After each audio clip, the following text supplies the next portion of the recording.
Hello everyone, कैसे हैं आप सब लोग। आई होप आप सब अच्छे होंगे। तो फ्रेंड्स, आज की वीडियो में हम बात करने वाले हैं national company law appellate tribunal में कुछ वैकेंसी निकली हैं, उसके बारे में हम बात करेंगे। तो फ्रेंड्स, वीडियो शुरू करने से पहले मैं आपको बता दूं, अगर आप चैनल पर नए हो तो आप इस चैनल को सब्सक्राइब कर लें और बेल आइकन को प्रेस कर लें ताकि आपको वीडियो की नोटिफिकेशन आपको मिलती रहे। तो फ्रेंड्स, साथ में मेरा जो व्हाट्सएप है वो हैक हो चुका है। मैं वीडियो को शेयर नहीं कर पाऊंगा, ठीक है। मैं वीडियो को शेयर नहीं कर पा रहा हूँ। आपसे रिक्वेस्ट है कि आप इस वीडियो को ज़्यादा से ज़्यादा अपने दोस्तों के साथ व्हाट्सएप ग्रुप में शेयर कर दें ताकि आने वाली वीडियो की नोटिफिकेशंस आपके फ्रेंड्स को भी मिल सकें, आपको भी मिल सकें।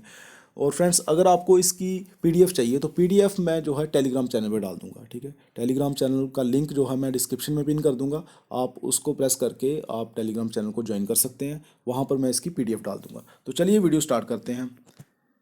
Subject: engagement of law research associates in the national company law appellate tribunal on purely contractual basis. Contractual basis पर ये वैकेंसी रहेंगी, ठीक है। तो ये पोस्ट का नाम है लीगल रिसर्च एसोसिएट्स, ठीक है। 20 वैकेंसी हैं न्यू दिल्ली में एंड 4 वैकेंसी हैं चेन्नई बेंच तमिलनाडु में, ठीक है। तो टोटल 24 वैकेंसी हैं। तो आप अप्लाई कर सकते हैं। और ये tentative vacancy, these are tentative vacancies, I mean to say कि दीज मे बी इंक्रीज्ड और decreased depending upon the requirement. ये बढ़ भी सकती हैं, ठीक है, अपॉन द रिक्वायरमेंट। फिलहाल ये टेंटेटिव वैकेंसी हैं, ये बढ़ भी सकती हैं। तो इसलिए आप इस पोस्ट को अप्लाई ज़रूर करना।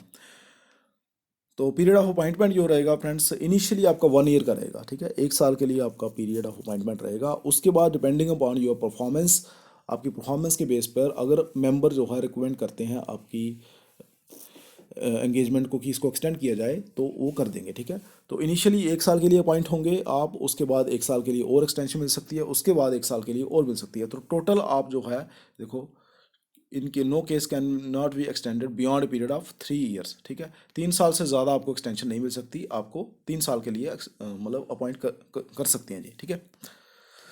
तो एक बार अपॉइंट हो गए तो ये एक्सटेंशन बढ़ती रहेगी, 3 साल तक आप अपॉइंट ही रह सकते हैं।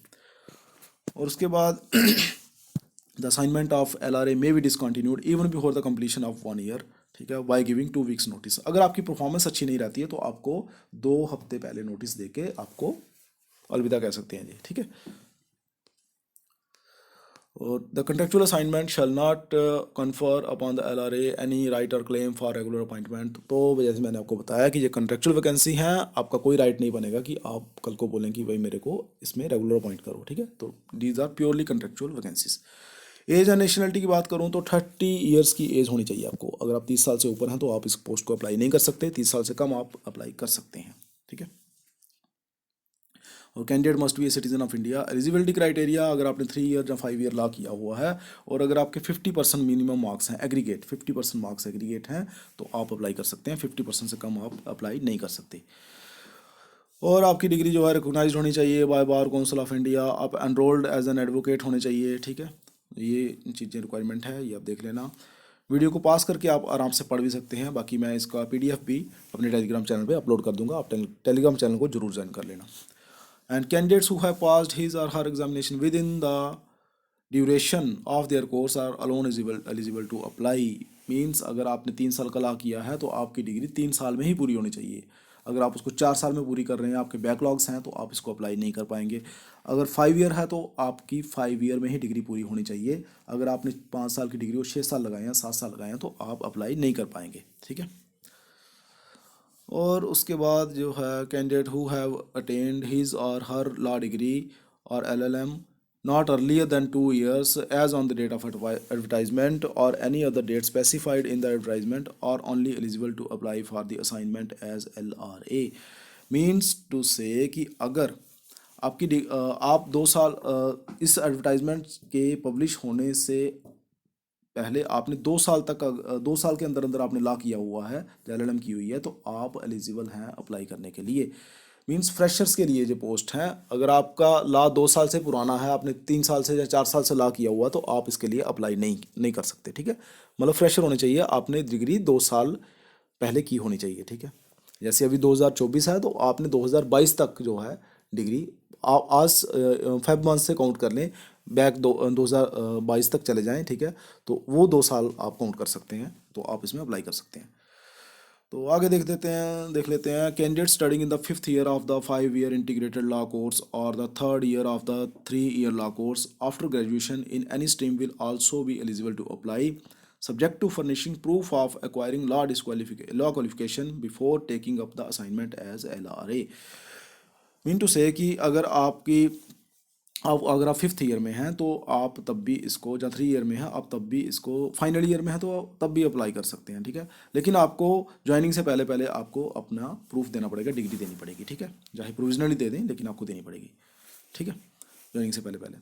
फिर ये आ गया कैंडिडेट्स परस्यूइंग पोस्ट। अगर आप LLM कर रहे हैं, ठीक है, LLM कर रहे हैं तो उसमें अगर आप लीगल रिसर्च एसोसिएट्स हैं जहाँ पर आपकी डेली अटेंडेंस चाहिए, ठीक है, जहाँ आप कोई उसमें आपको नेट JRF वगैरह जो मिलता है, ठीक है, वो अगर आपको मिल रहा है, उसका प्रॉफिट मिल रहा है, तो फिर आप सैलरी आपकी एक किस्म की लगी हुई है तो आप इसके लिए अप्लाई नहीं कर सकते, ठीक है। Candidate must have research and, और ये जनरल है कि आपको रिसर्च एंड एनालिटिकल स्किल्स होने चाहिए आप में, ठीक है। Must have good knowledge of, आपको थोड़ी कंप्यूटर की बेसिक नॉलेज होनी चाहिए, MS ऑफिस की आपको नॉलेज होनी चाहिए, ठीक है। Must have requisite knowledge of, आपको कंपनी लॉ की थोड़ी नॉलेज होनी चाहिए, ठीक है। और ये लीव के बारे में बताया हुआ है, ठीक है, ये आप पढ़ लेना आराम से इसको।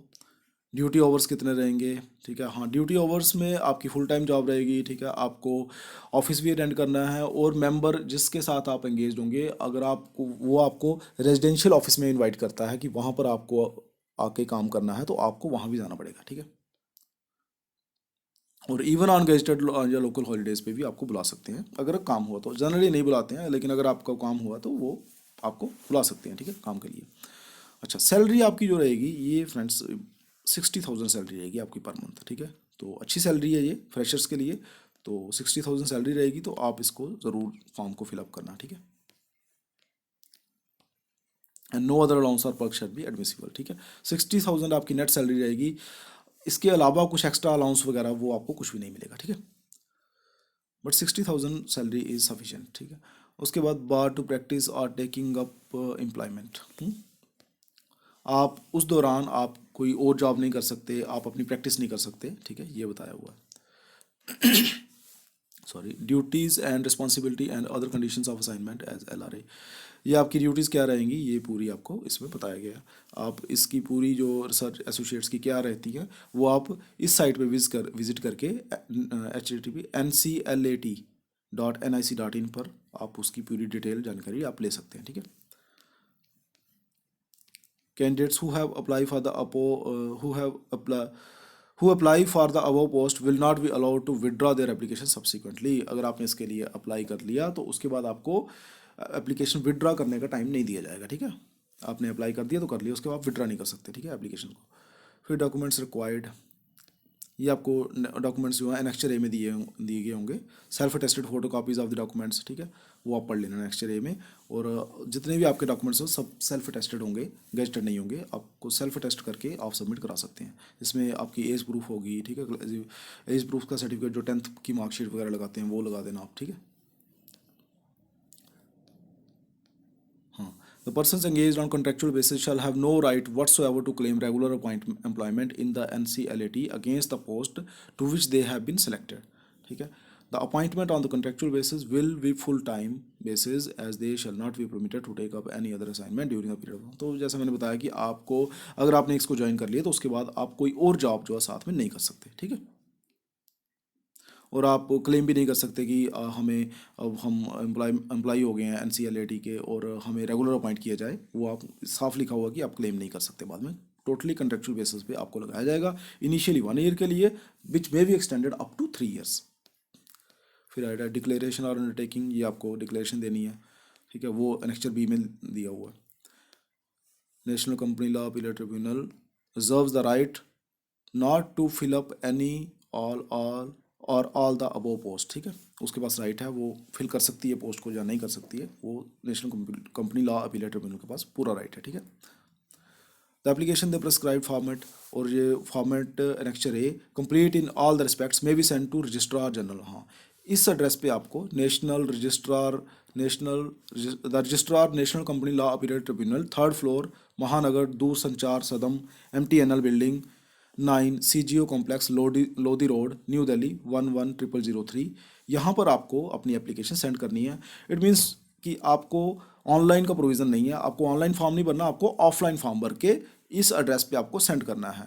लास्ट डेट कब है? 7 मार्च से पहले पहले आपको फॉर्म वहाँ पर सेंड करना है, ठीक है। 7 मार्च तक वहाँ पर पहुँच जाना चाहिए। तो ठीक है, आप इसके अकॉर्डिंगली आप अपने फॉर्म को जल्दी से फिलअप करके 7 मार्च से पहले पहले आप वहाँ पर सेंड कर देना, ठीक है।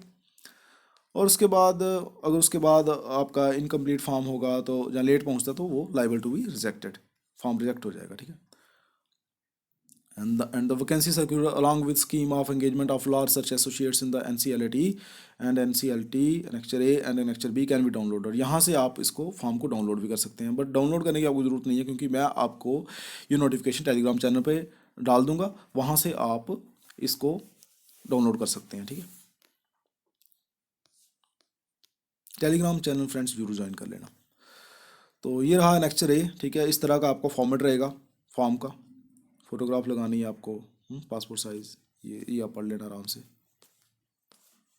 ये फॉर्म का फॉर्मेट है। उसके बाद Annexure B आ जाएगा आपका,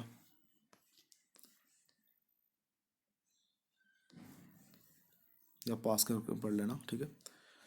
ये एज के बारे में मैंने आपको पहले ही बताया, एलिजिबिलिटी क्राइटेरिया वगैरह ये सारा इसमें लिखा हुआ है, ठीक है।